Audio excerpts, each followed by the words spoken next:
Greetings and welcome to Rockers TV. I'm the Rootsman Earl Chin, coming to you live from Mount Kailash in St. Lucia.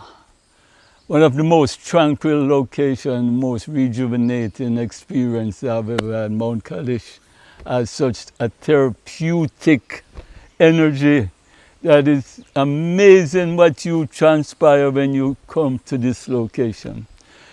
I fell in love with this place from the first time I got here a few weeks ago.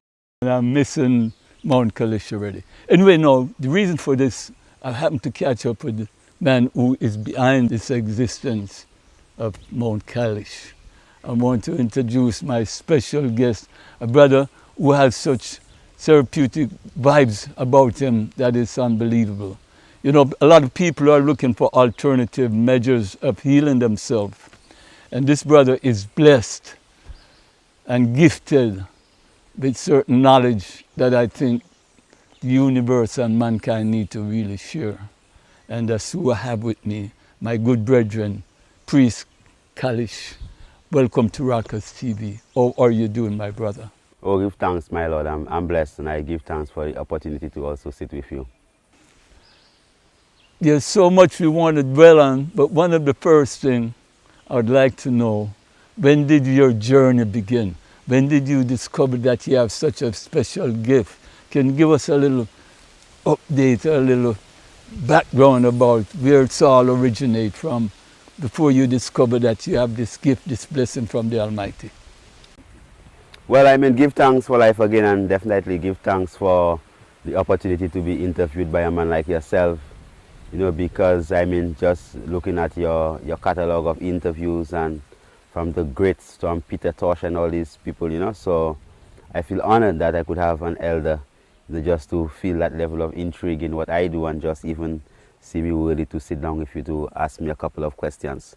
Well, specifically, I would say from the time that I could remember in my own conscious self, my own consciousness, like of my own thoughts, I always wanted to become a doctor, you know, in quotation marks, and Rastafari, you know. So it wasn't like I was born in a Rastafari family or born in any of these type of things, but right, I have spent, you know, five years of my life learning how the physical structure functions.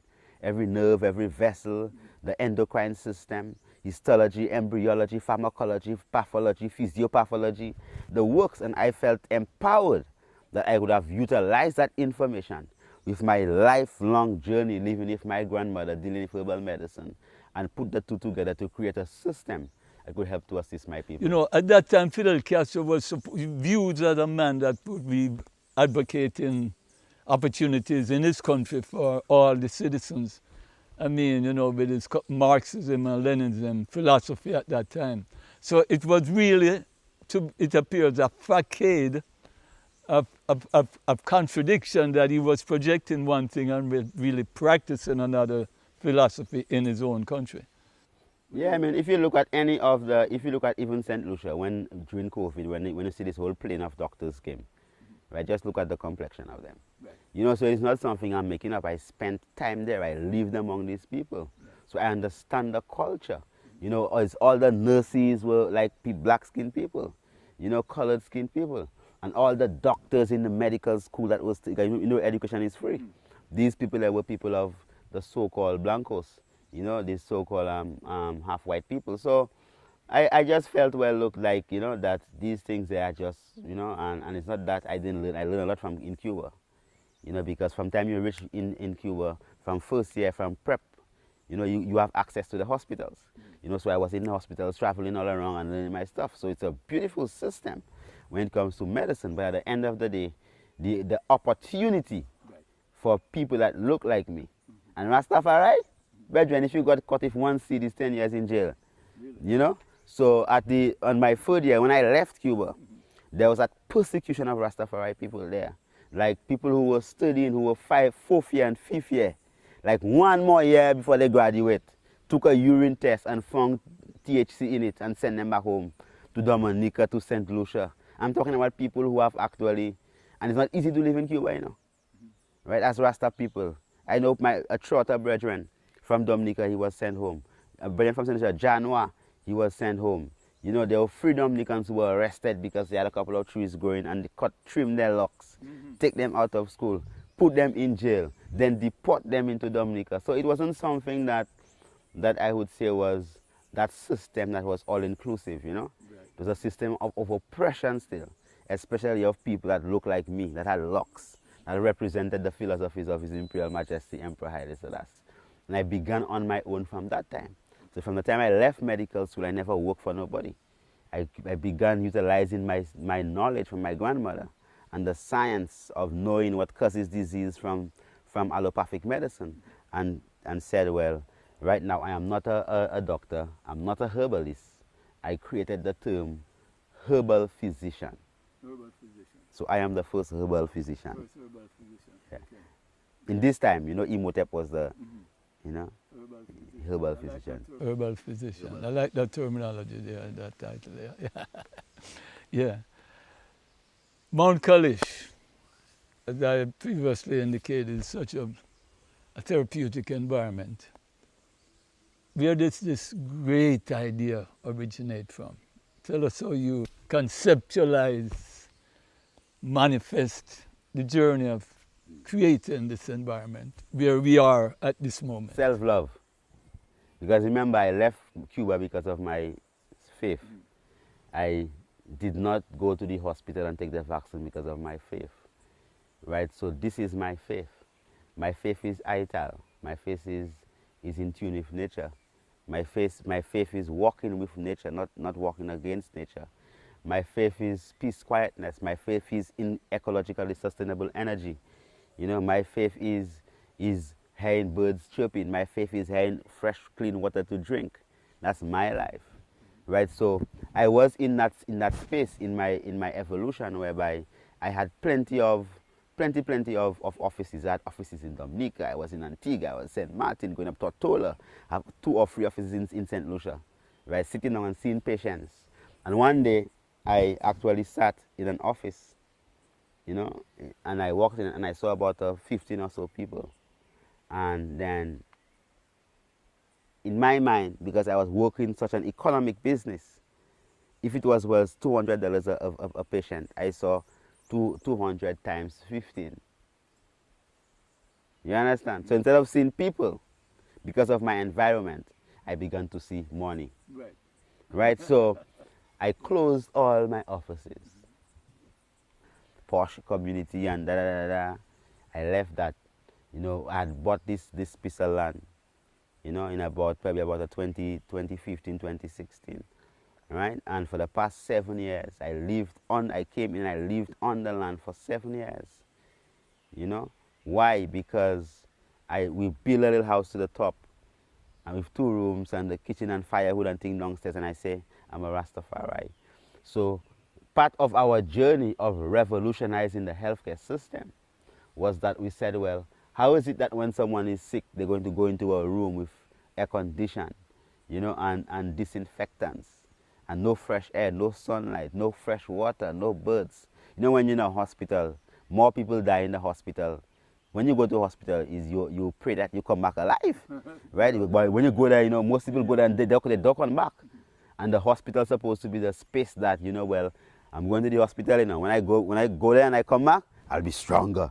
But if they tell you you have to go to hospital now, how are you going to feel? Afraid? Right. Perfectly right. Yeah, so we say let's revolutionize that idea of healing, whereby when you know you come into a space, with fresh air, fresh water, fresh greenery, stimulating vegetation, birds, hummingbirds, bees, butterflies. So when you come into that space, it is conducive for healing. Left to go to university and do his PhD. I taught my class every year, just through his influence and his interest as a teacher. And in the community growing up, you know, there were, you know, many different youth. There were youth groups.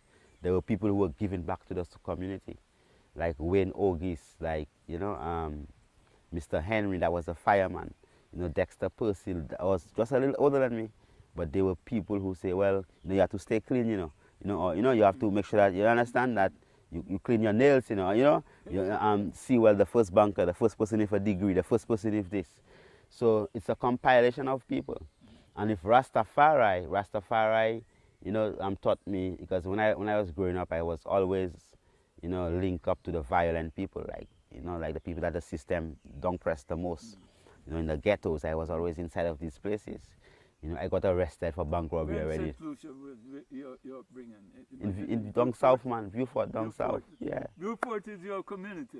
It's the town of the area that I am from. The southern town, but I was born in Labrie. So I go through the life whereby I always associate with downtrodden people. So at a point in my life, I believe in a physical, violent revolution.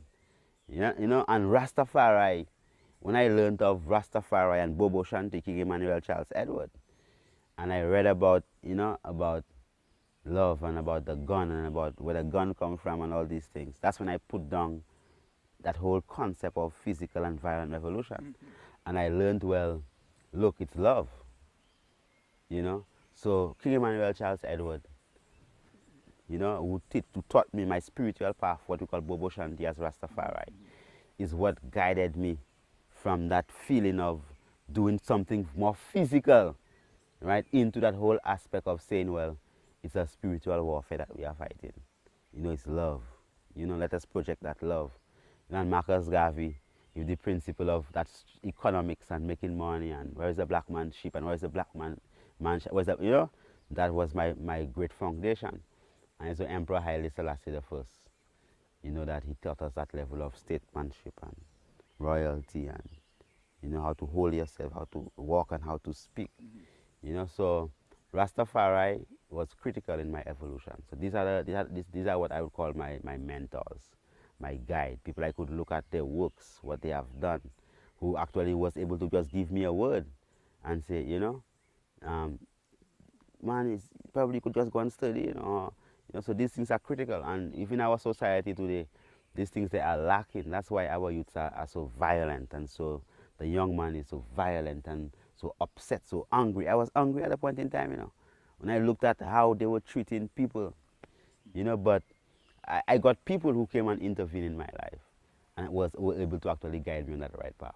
Yeah, well, when I put on my locks, remember I was extremely intelligent, right? And when I put on my locks, that was probably 1998, 1999, them kind of time there. And my mother said, if she knew I would have put on locks, she'd have never, allowed me to come into the world. So that was my first experience, and I cried that time, all right? And I didn't cry for decades after that. You understand? And tears never came out of my eye. And what I understood was that because my mother didn't feel like to say that because of hate. She said that because she knew that I'm taking this journey of Rastafari. It will be difficult for me to get a job. Police might try to beat me up. I'll get arrested.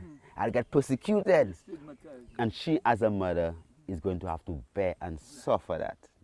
I understood that it was out of not hate, out of the love for her son, So from that point, I decided that I'm going to accomplish 10 times more than any of my contemporaries as Rastafari. Like without shaving or without taking off my...